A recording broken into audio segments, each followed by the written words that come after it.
Is there something you wish you had the nerve to do?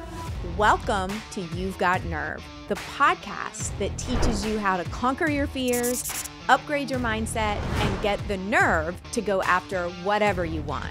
If you wish you had the guts to go all in on your goals, dreams, and desires, this show is for you. I'm Master Certified Life Coach Susan Hyatt, and I am so excited for you to join me on this journey.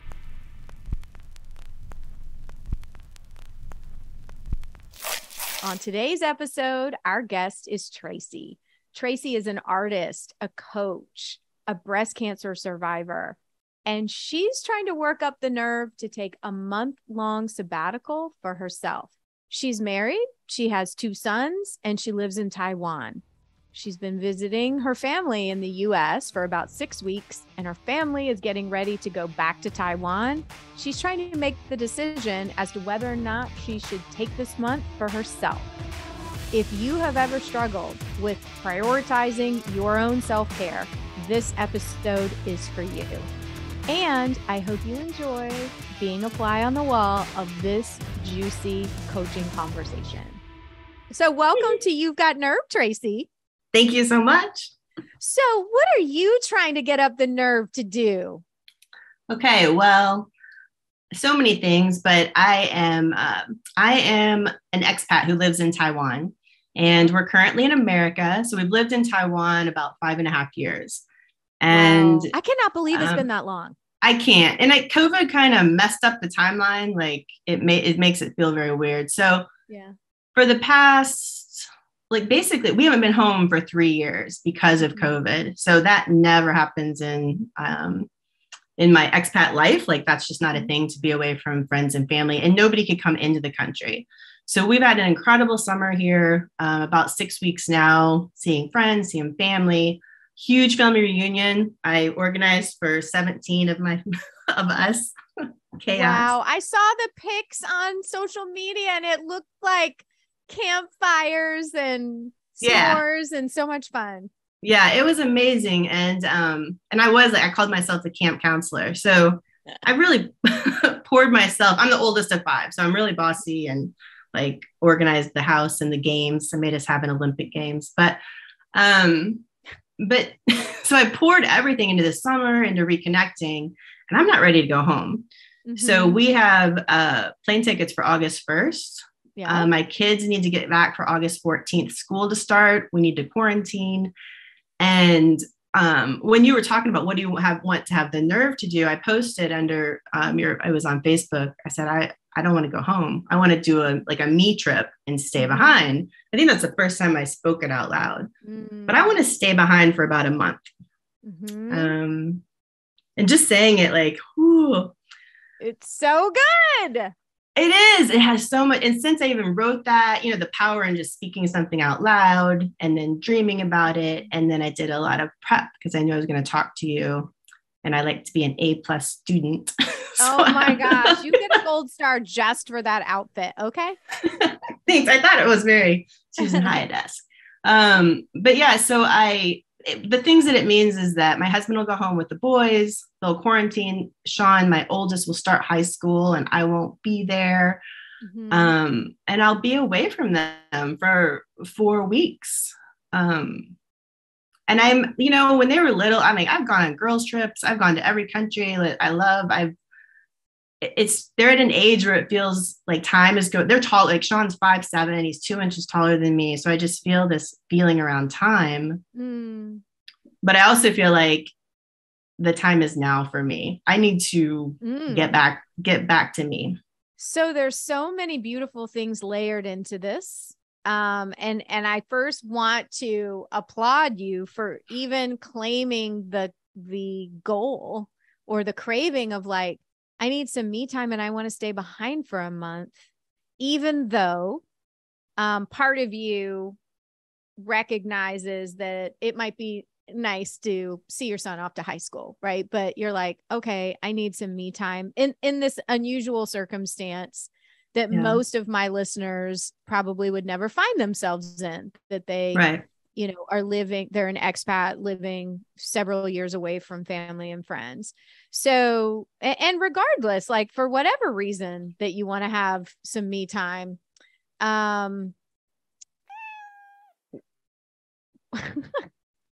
Posh the kitten is like, damn straight.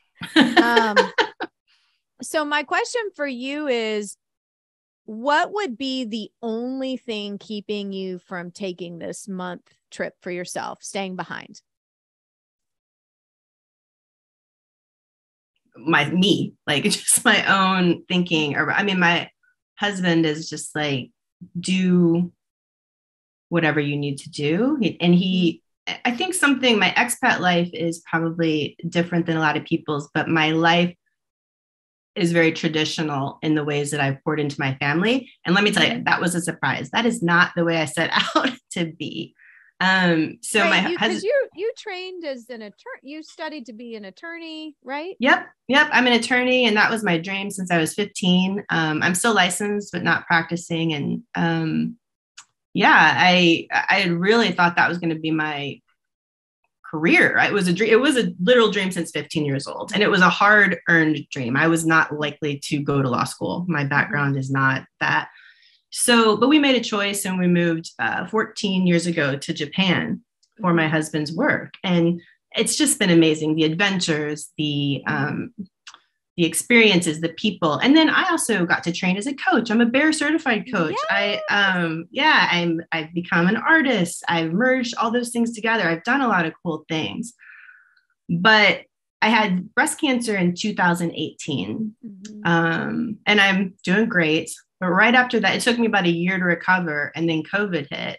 And so it really, I did a lot of outward facing work towards other people, like in my community and my family. And I poured into that and I drained myself. So I guess that's the part that I'm saying, like I live somewhere unusual, but what I've done by kind of putting myself on the back burner over and over, not even realizing it, and having a good life, it's not like, I think that that's very relatable. So what would stop me from doing it is just these very mundane questions. Because I'm a coach, it drives me crazy that I have these, like, haven't you worked through this yet? But those same things come up. Yeah, those themes continue to. Yeah, that I'm too much. This is too much. Who would do this? Life is good. Why can't you just be happy? Who would do this, Tracy? Susan Hyatt would do this. Fuck yeah. Although now that you're talking, I've never taken a whole month. Like, I mean, my kids are out of the house now, but yeah, I understand what you're saying, because I mean, years and years and years ago, pre me becoming a coach, I remember my therapist, who is still my therapist. She's been my family therapist all these years.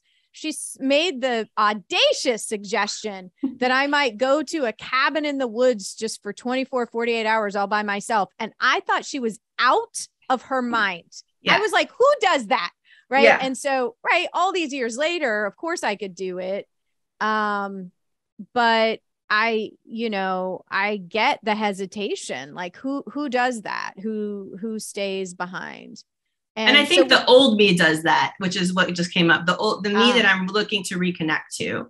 Definitely, I have absorbed more rules and kind of societal, like traditional, and this is all made up in my head. None of my friends are going to look at me and go, you shouldn't do this. But I kind of think like,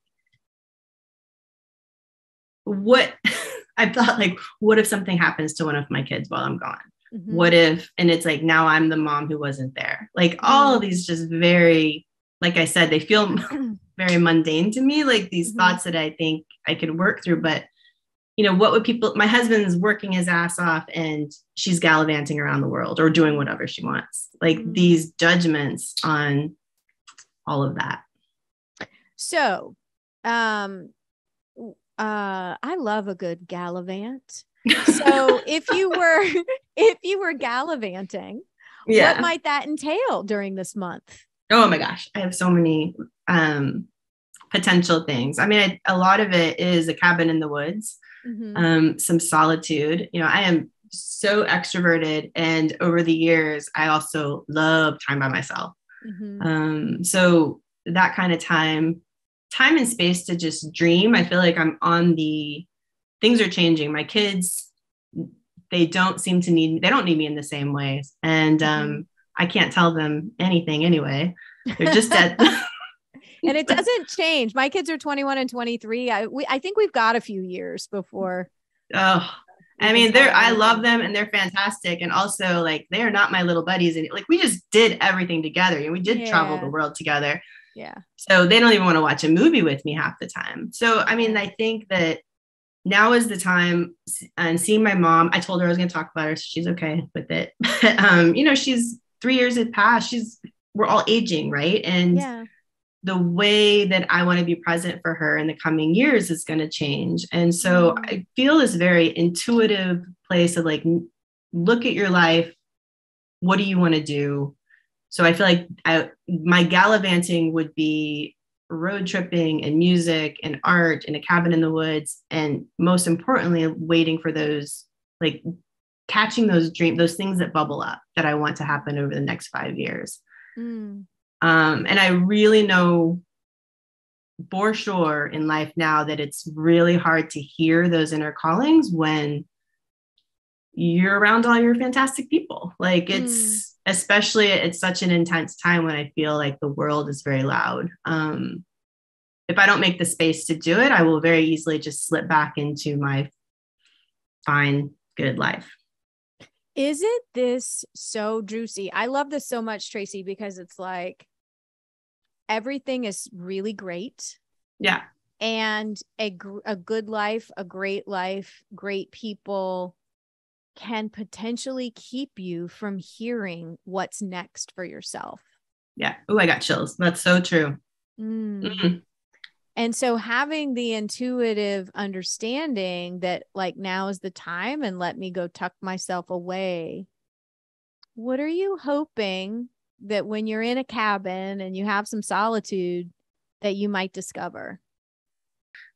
My own inner like wantings and desires and what I really want to come next. It hasn't been the time to plan what's next for the past, I don't know, a couple of years. It just didn't feel right. It just felt not in a bad way. It just felt like it just wasn't time for that. So now I'm starting to open up to, okay, what can come next? And like I said that it's very difficult to hear that inner calling when I have so many other things in front of me to do, like just taking care of the kids or whatever. But honestly, a lot of fun things to do too in my life, like just the other stuff. So getting away from all the distractions, I'm very distractible. I'm like, oh, that looks fun. I'll go do that. Right. And can very easily kind of float on by past these callings that are coming up. So if you respond to the callings, what do you imagine might open up for you?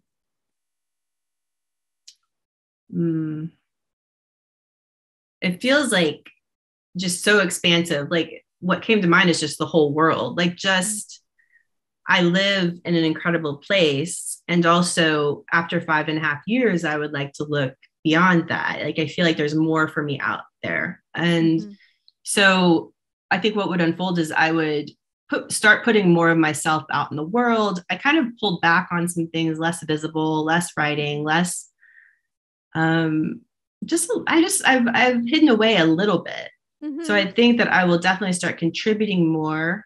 I have things that I have a girls' education program that I support in Bangladesh. So I think I have dreams for that. There are art projects I want to do. I have some things that I'm keeping in my mouth and not saying that I want to do. I'm scared to say. Why? But I know, right? I just told them myself. So, yeah, I think because once I say, I'm like, you said that, so say it. You gotta say it. I want to take my art. I want to make a deck, like a soul card deck with my art. Which feels very, it's like, so like I could do that while I was traveling. I want to do art. I want to be like traveling artist for a month. But I want those things to just like create the path for the next 5 years. We want to buy a home and find home here in the States that is ours, but I don't want it to look like the traditional situation. There's just so many things, but the writing, the painting, the doing. So it's all the things you already love to do. Yeah. Just, you mentioned the word beyond, which you know is my favorite Yes. right now. So are you willing to allow yourself to access what's beyond great for yourself? I totally am. I believe that this would be a catalyst for that. Mm-hmm. When I think about what holds me back from that, it's this feeling like, it feels very primal. Like if I step out and want more than what I have, then it's almost like, and this is, nobody in my life does this. This isn't made up in my imagination, but it's this feeling like I'm pulling away from an already existing way of life. And therefore I'm on my own a bit, or I'm, pursuing things that aren't relatable to other people. Or I think it's this feeling of like, I'm alone. I'm forging ahead alone, which I don't know. I think there's this separation or this thing of wanting more that I should want. So why do you think that you're imagining you would have to go it alone, and also that there's something wrong with wanting more than great?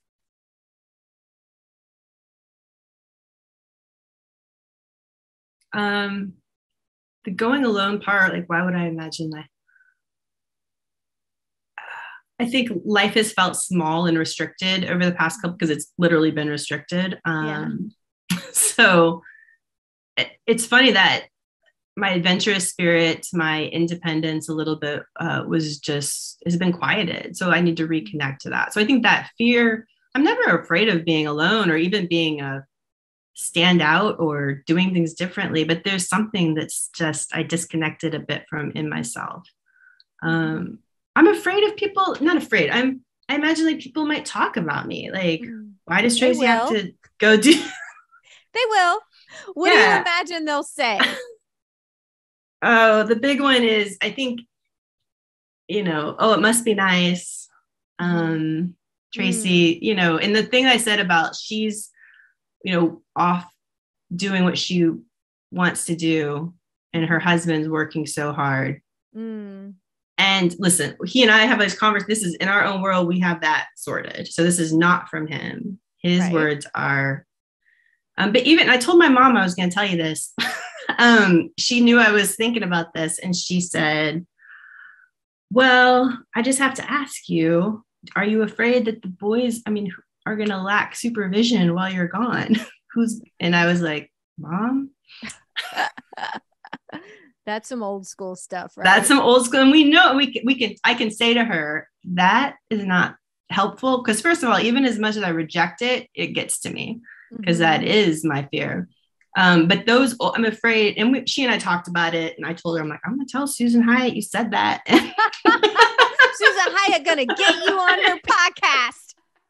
But we had I said, first of all, they have a father at home, and, who's heavily involved in their life. And second of all, have I ever endangered my children or put them anything at risk? But I'm afraid other people will say things like that, or just see it as frivolous, I guess. Like if I was going off to go to school or do something, I give certain things more credibility than, oh my gosh, this is so perfect, than my own pleasure. There we go. Right? Like, isn't it interesting that we can attach meaning to something or value to something if it's anything other than our own pleasure, mental health, creativity. And that's not an accident, that's definitely what culture teaches us. And it's fascinating, because I can't tell you how many times I have in my own mind qualified something as like, oh, but there's a business component to like fill in the blank. Right. That somehow now it's a credible and worthwhile endeavor than like, I'm just going to Morocco to go to Morocco, or I'm just, fill in the blank. So what I would say to you is, okay, so you already know that your mom and potentially others might have a judgment that, you know, oh, her husband works so hard and she's off doing whatever. Are you willing to let people have their own judgments and opinions about what a woman should do, what a mother should do? Oh, that was really brilliant the way you phrased that, because when you said a mother should do or a woman should do, I was like, hell no, they're not going to, I'm not going to allow their opinions to change.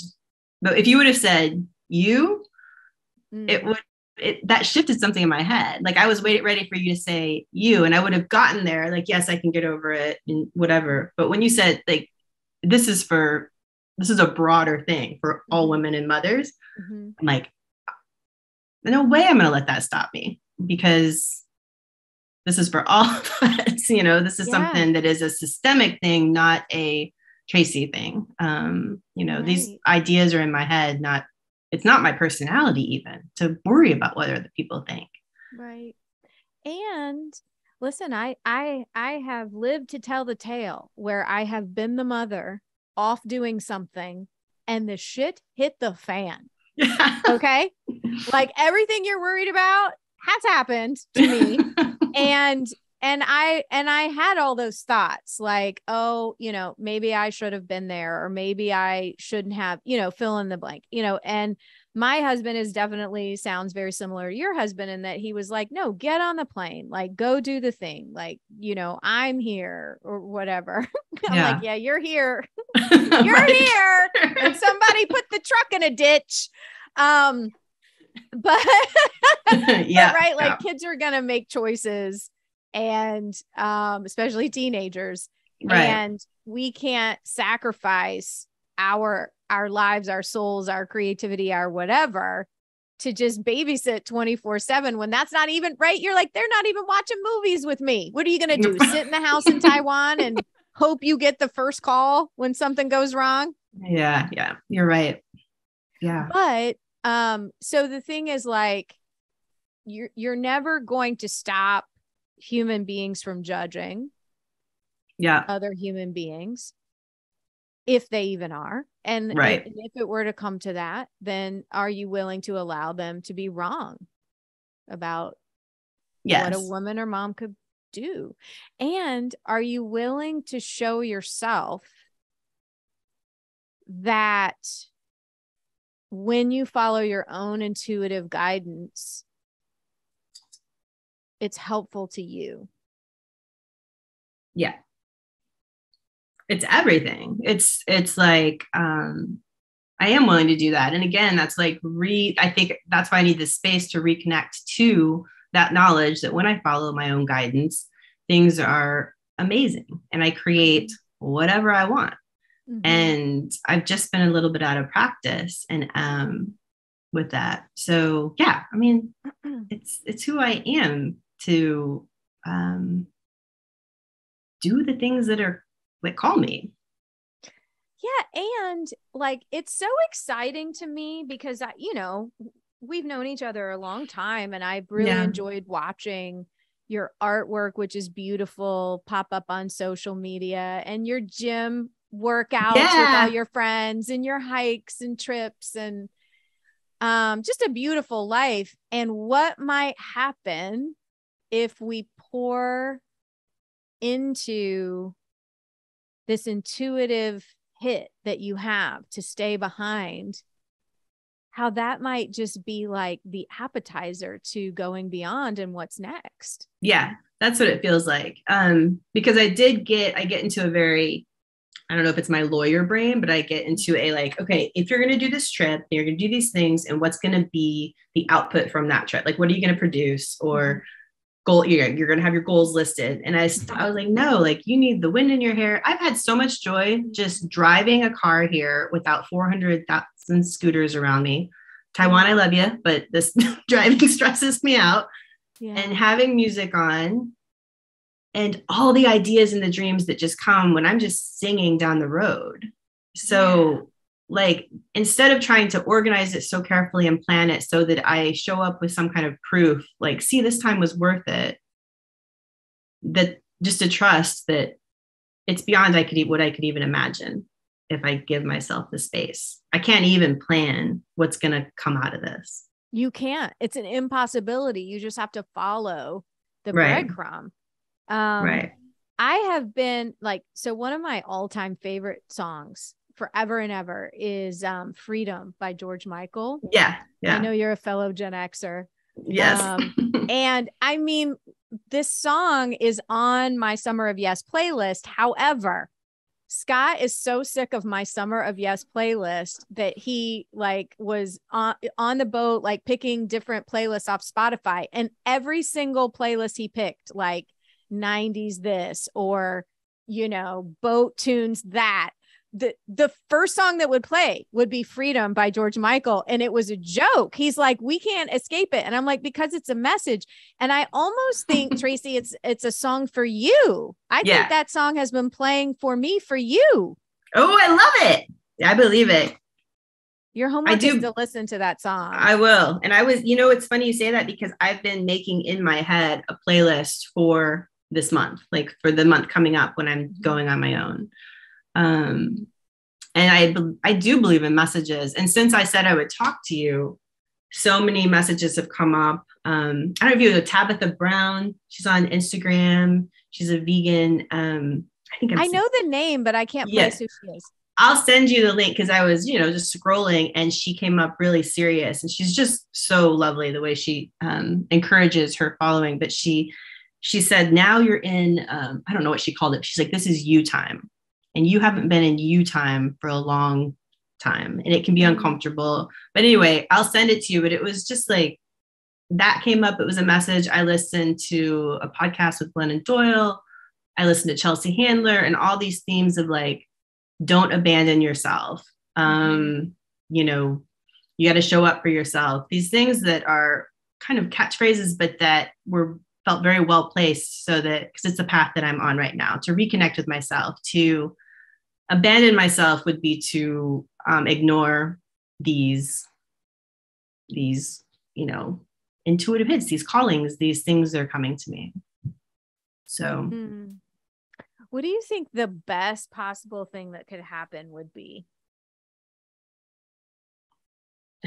I just felt like that I'd have freedom, that I'd feel the freedom, that I would just feel the experience. And that would, I'm going to try not to even project too far in the future, that it would just be such a freeing experience that was really pure joy and pleasure. And I wrote down before we got together, like an unwavering commitment to my own well-being.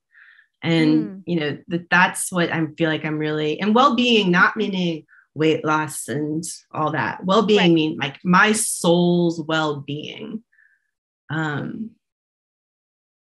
I'm reminded that that's my mission, is to care for myself so much, because I know when I'm in a great place, I have so much to offer. So I'm not afraid so much about what's being offered, the thing, more about my soul being prepped and ready. That's beautiful. And so, okay. So here's my question. Do you have the nerve? You going to do it? I do. And I am going to. Oh, I got chills. No, I'm definitely going to do it. I'm 100%. I promise you. Listen to me. What kind of woman, what kind of mother has an unwavering devotion to her own well-being? Oh, an incredible woman, an incredible mother, the kind of people that I want my kids to, if I had a daughter, to grow up to be, my kids to be themselves. Like just. Oh, I just got tears in my eyes. Listen, the whole mood has changed when you focus on it that way. Yeah. I can't thank you enough for opening up to this audience and sharing this. I know a lot of women will get a lot of inspiration from seeing another woman just do the damn thing. Thank you so much. And I have to say, I think it's not coincidence, obviously, that I'm aspiring to live beyond, and that's what you're doing, you know, next. I think I I'm often in sync with you anyway. This does not surprise me. Like, right. Morocco's on all these things are on my list. So, but I just think that for me, because I'm very socially minded and I always want to do good in the world. There is a connection between what's happening now and us really claiming all the space to live beyond, because we're going to need it. We're going to need to live large and out loud and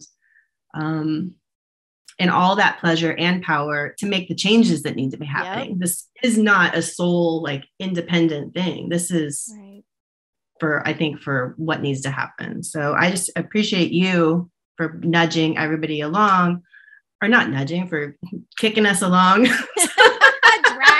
Dragging us. Yeah. So. Oh, well, I appreciate that. We're going to go beyond together. All right. Thank you so much, Susan. Thank you so much for watching and listening to today's episode of You've Got Nerve. I hope this episode has inspired you to get the courage and confidence to go after everything you want. And listen, if you enjoyed this episode, please rate and review it on Spotify, Apple Podcasts, or wherever you're listening. Your reviews really mean the world to me. And when you review the podcast, we have the potential to reach even more people who want to get up the nerve to create what they crave and become unstoppable. Is there something you need to get the nerve to do? The first step is saying yes to yourself, yes to what you want, and yes to whatever it is you crave. Hey, if you're like Tracy and you want to go beyond, you want to create a life and a business that's beyond your wildest dreams, you're going to want to check out the Beyond Mastermind. We're accepting applications. The link is in the show notes. It's a 6-month program with 15 women, including a Thursday through Sunday retreat in Savannah, Georgia. Check it out. Excited for the next episode of You've Got Nerve, but don't want to wait a whole week? Get motivational texts from me to help you gain more courage and confidence in your life. Just text me at 812-408-1823. And if you've got a question for me, we're adding some special Q&A episodes of You've Got Nerve in the near future. And we're looking for listeners to participate. You can send a voice message of your question by visiting you'vegotnervepodcast.com. That's all for today's episode of You've Got Nerve. Now it's time to go and get what you want.